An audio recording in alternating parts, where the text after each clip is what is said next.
తమ్ములో చూసింది నిజమే. మనోడు 10వ తరగతి 10 సార్లు ఫెయిల్ అయ్యాడు. 11వ అటెంప్ట్లో పాస్ అయ్యాడు. మహారాష్ట్రలోని బీడ్ నగరానికి చెందిన కృష్ణ నామ్దేవ్ ముండే గత 6 ఏళ్లుగా 10వ తరగతి పరీక్షలు రాస్తున్నాడు. రాసిన ప్రతిసారి ఫెయిల్ అవుతూనే ఉన్నాడు. అయినా ఏమాత్రం వెనక్కి తగ్గలేదు. ఈసారి అతని కష్టం వృధా కాలేదు. తాజాగా మహారాష్ట్ర బోర్డు విడుదల చేసిన ఫలితాల్లో కృష్ణ నామ్దేవ్ ముండే పాస్ అయ్యాడు. దీంతో ఆ ఊరిలో అంతా పండగ వాతావరణం కనిపించింది. కొడుకు పాస్ అయ్యాడనే ఆనందంలో కృష్ణ నామ్దేవ్ వాళ్ళ తండ్రి అతన్ని భుజాలపై ఎక్కించుకొని గ్రామం అంతా ఊరేగింపు చేపట్టాడు. డప్పులు కొట్టిస్తూ సంబరాలు చేసుకుంటూ తన కొడుకు పాస్ అయ్యాడని ఊరంతా చెప్పుకొచ్చాడు.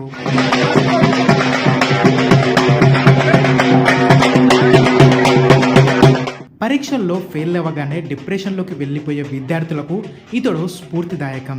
1 కాదు 2 కాదు, ఏకంగా 10 సార్లు ఫెయిల్ అయ్యాడు.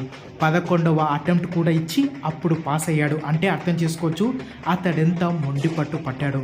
సో విద్యార్థులు మీరు కూడా పరీక్షల్లో ఫెయిల్ అయితే నిరుత్సాహపడకుండా మరో గట్టి ప్రయత్నంతో విజయం సాధించాలి.